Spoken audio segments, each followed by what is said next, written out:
Check it out now. Well, there you have it, folks. Now the spineless simp who killed Trouble, we get to find out basically he was dating the young woman for 3 years. They used to live together. By the way, I guarantee, she never told Trouble nothing about this. The dude who you used to live with for 3 years, okay? Maybe you changed the locks, but y'all only broke up a week ago and you got another man piping you out and sleeping in the same bed that you and your guy from 3 years used to be in. You don't think something crazy might happen?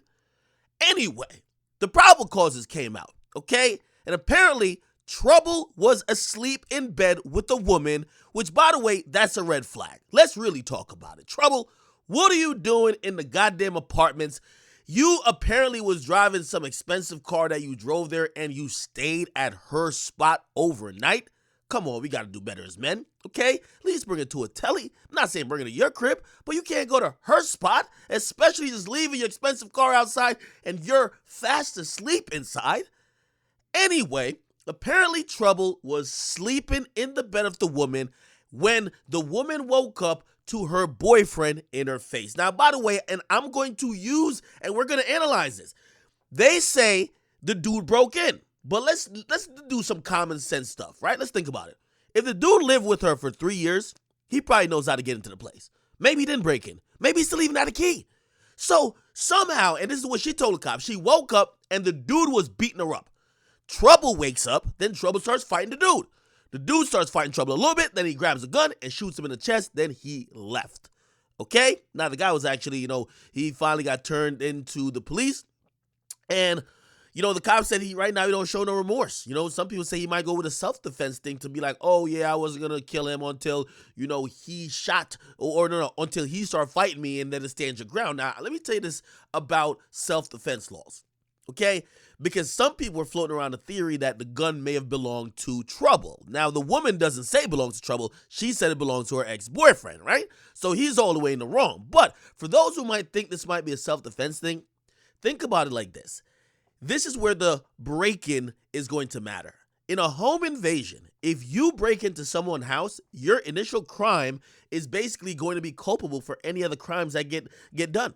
Which means even if you broke into somebody's house and you start fighting them and a gun comes out and somehow, or whatever the case, you kill them, you could probably still forfeit that self-defense clause because you initially did the first crime, which was breaking in.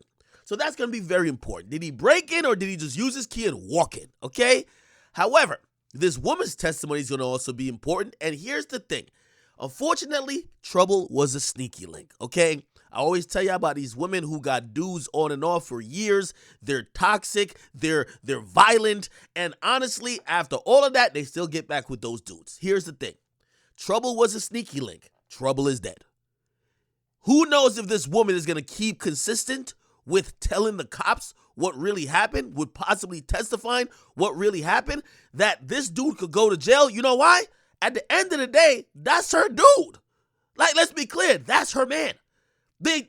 She said they broke up a week ago. Come on, man.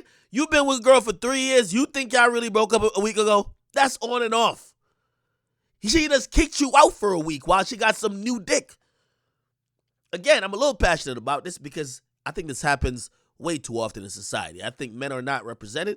I think women get unilateral leeway in being allowed to, put dudes in certain predicaments and manipulating. If it was a guy, that guy would be scrutinized for pretty much having one of his girlfriends go with a side chick. You know what I mean? He would be getting some of the blame. I'm not saying how that should play out legally, but people would be looking at the man a different way. We know all these things now, and the woman who basically is free as hell, and just like how she hopped from one dick to the other in the space of a week, Trouble's dead now. How long before she finds the third dick she finna bounce up on like a pogo stick? That's all I'm saying. Dudes, listen, no more away games, okay? You link it with a shorty, she gotta come to where you wanna go. You dictate the location. Because this is utterly ridiculous, okay? My man lost his life for just catching an extended blink after he probably just done tenderized that pussy for a few hours.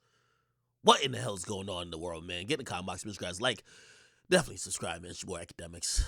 I'm out.